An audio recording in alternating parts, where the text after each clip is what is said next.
Nagbabala ang dating kalihim ng Department of Agriculture sa posibleng epekto ng 2% taripang ipapata ng Estados Unidos sa mga produktong mula Pilipinas. Ayon sa Federation of Free Farmers, hindi dapat gawing bargaining chip o panukli ang sektor ng agrikultura sa darating na dialogo sa pagitan ng mga opisyal ng Pilipinas at US trade officials. Narito ang balita ni Sheena Torno. Epektibo sa Agosto 1. Magpapatupad ang Estados Unidos ng 20% taripa sa mga produktong mula sa Pilipinas na pumapasok sa kanilang bansa. Bukod sa Pilipinas, papatawan din ng 30% taripa ang Algeria, Iraq, Libya at Sri Lanka, habang 25% naman sa Brunei at Moldova. Ayon sa liham na inilabas ni US President Donald Trump, layunin ng hakbang na ito na itama umano ang matagal nang hindi patas na kalakalan sa pagitan ng Pilipinas at Amerika. Dahil dito, ipinahayag ng Federation of Free Farmers ang pangamba sa posibleng pagtaas ng presyo ng mga agriculture export ng Pilipinas tulad ng coconut oil. Magmamahal po yung ating mga exports ng ating agricultural na products, especially yung coconut oil, coconut-based items like coconut oil, by at least 20%.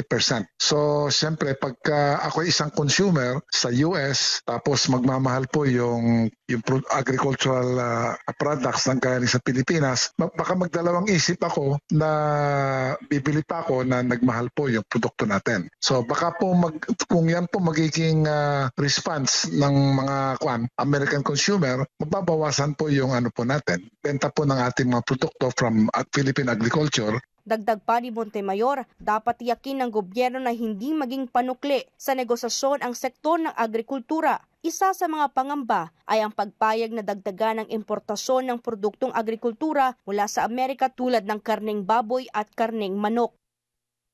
So baka po ang isa po sa magiging po dyan, pag-iisip ng ating negotiator, titignan nila baka yung ating mga inangkat na produkto ng mga Amerikano sa agriculture, pwede pa natin paparamihin yung ating inangkat para ma-reduce po yung pagkalugi ng Amerikano sa ating trade relationship. So, ang medyo na malalagay po sa alanganin dyan, halimbawa yung ating yung sektor po ng baboy at saka manok. Kasi malaki po yung ating inangkat na baka sabihin ng Amerikano, dagdagan pa niyo yung inyong inangkat.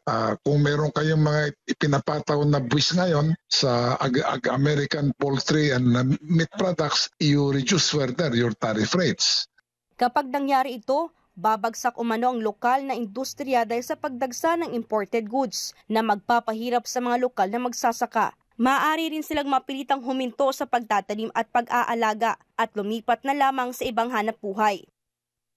Hindi makatarungan kasi right now, pag inusapan natin yung agricultural trade balance between the US at saka sa the Philippines, yamado po mga Amerikano. Kasi napakalaki po yung inangkat nating agricultural products from the US, ikumpara po sa kanilang inangkat na produktong agricultural.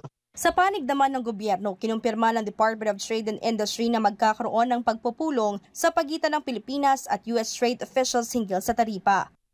Our group will talk and then we will reconvene kami and then we will discuss. Tumanggi si Roque na magbigay ng karagdagang detalye dahil hindi pa siya nakakapagpulong sa ibang opisyal ng pamahalaan at maging sa pribadong sektor. Sa pananaw naman ng ekonomistang si Dr. Michael Batu, dapat maging malinaw at transparent ang gobyerno kung ano ang posibleng ialok sa Amerika kapalit ng pagbaba ng taripa. Masyadong ideal yung zero tariffs. Mukhang mas marami-rami o mas malaki-laki ang ating i-give up dyan para kung marireach yung 0%. Ang tanong dyan, ano yung ating i-give up?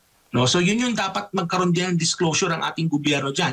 I-disclose nila kung ano yung mga give up nila kung makakuha sila ng mas paborableng tariff rates with the United States. Git pa ni Dr. Batu, dapat siguraduhin ni Marcos Jr. ng anumang kasunduan sa Estados Unidos ay para sa kapakanan ng mga Pilipino at hindi ikapapahamak ng bansa sa posibleng tensyon. Meron pang ang balita na magkakaroon ng parang imbakan ng mga armas dyan sa Pilipinas galing sa Estados Unidos. If you were to look at the risk ng ating bansa, yung risk natin na maging kasali tayo kapag nagkaroon ng digmaan, na dapat naman talaga hindi tayo kasali, yung panganib na madadala niyan sa ating bansa, that will far more outweigh no, yung economic issues na napapaloob dun sa sulat na yan ni Donald Trump. Buhay na ng tao ang issue dyan eh. Para sa Diyos at sa Pilipinas kung mahal, ito si Sina Torno, SMNI News.